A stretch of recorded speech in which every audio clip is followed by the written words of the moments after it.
Hi student student genetics को start करने से पहले, मेंडल के लॉस को लर्न करने से पहले, उसके एक्सपेरिमेंट को समझने के लिए उससे पहले कुछ बुनियादी टर्म्स हैं, वो अंडरस्टैंड करना, उनको लर्न करना ज़रूरी है। उनमें एक हेरेडिटी है, दूसरा ट्रेट है और दूसरा आगे ट्रेट की टाइप्स हैं। अगर हम इनको स्टडी कर लेते हैं तो हम आगे मेंडल के लॉज को इजीली अंडरस्टैंड कर सकेंगे। तो हेरेडिटी, फिर आपने अक्सर देखा होगा कि किड्स या तो फादर की तरह नज़र आते हैं, यानी उस पर कुछ कैरेक्टर फादर की तरह नज़र आ रहे होते हैं, लाइक उसकी हाइट, उसकी शेप, उसकी बॉडी कलर, उसकी नोज़, उसके हेयर, या उस बच्चे के कैरेक्टर कम्बिनेशन ऑफ बोथ, यानी प्रोडक्ट ऑफ बोथ फादर और मदर का, यानी उनकी हेयर जो है या आई कलर जो है वो कम्बिनेशन होता है फादर और मदर का। उसके हाइट भी कम्बिनेशन होता है किसका, दोनों का, यानी या तो वो कैरेक्टर फादर की तरफ से आया होता है या वो मदर की तरफ से आया होता है, या फादर और मदर दोनों की तरफ से वो कैरेक्टर आए हुए होते हैं। यानी उसकी हाइट, शेप, हेयर कलर, यानी ट्रांसमिशन हुई होती है। कहाँ से ट्रांसमिशन ऑफ कैरेक्टर हुआ है, कहाँ से, पेरेंट्स टू देयर ऑफस्प्रिंग। इस ट्रांसमिशन को हम हेरेडिटी का नाम देते हैं, यानी transmission of character from parents to offspring is called heredity. मैं एग्जांपल दे देता हूं, height, colour, skin colour, eye colours. Second term है ट्रेट। ट्रेट एक स्पेसिफिक कैरेक्टर है ऑफ एन इंडिविजुअल का, जिसे हम क्या कहते हैं, यानी character found in an organism is called trait.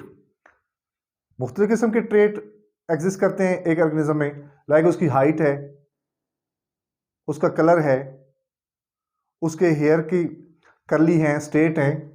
अगर हम देखें प्लांट्स को तो उसमें हम सीड शेप देख लेते हैं, लीफ शेप देख लेते हैं, हाइट देख लेते हैं प्लांट की। तो ये ट्रेट क्या कहलाते हैं, trait of specific character of an individual is called trait. Trait क्या है, specific character of an individual. मैंने आगे एग्जांपल दे दिए, colour, seed, shape and height.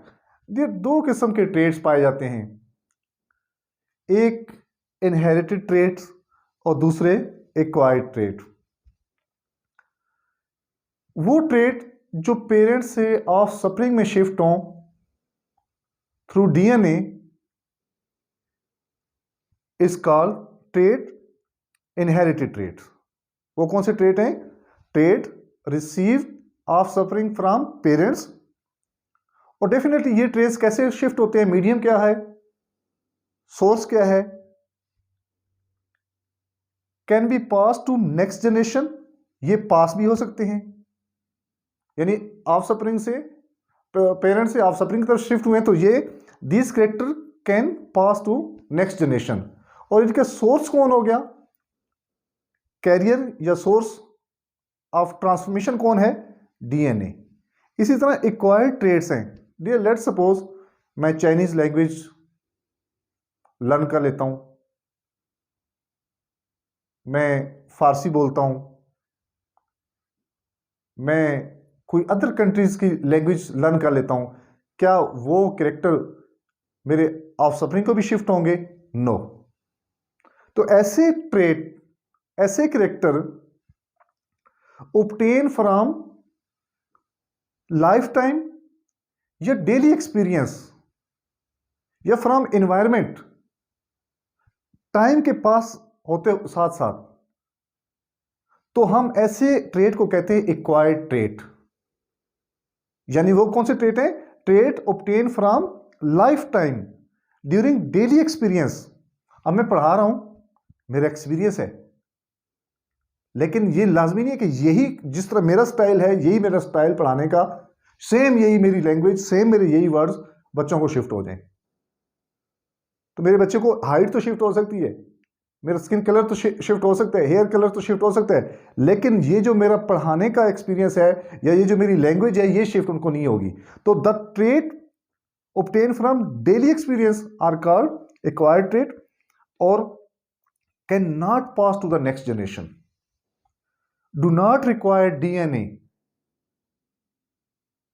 यानी they do not require DNA to pass to the next generation, क्योंकि ये next generation में पास ही नहीं होते। सो ये तो इनमें कैरियर कौन है? डीएनए। तो ये they do not pass through DNA, यानी ये नहीं है कि मेरे डीएनए में शामिल होगी, ये मेरे ज़बान में बात शामिल होगी, ब्रेन में बात शामिल होगी, ये कि मैं एक चाइनीज़ लैंग्वेज पढ़ सकता हूँ तो यही लैंग्वेज मेरा डीएनए आगे शिफ्ट नहीं करेगा।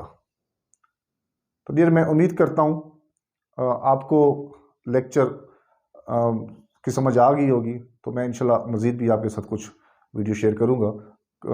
चैनल अगर सब्सक्राइब नहीं किया तो आप काइंडली सब्सक्राइब कर लें। अल्लाह हाफ़िज़।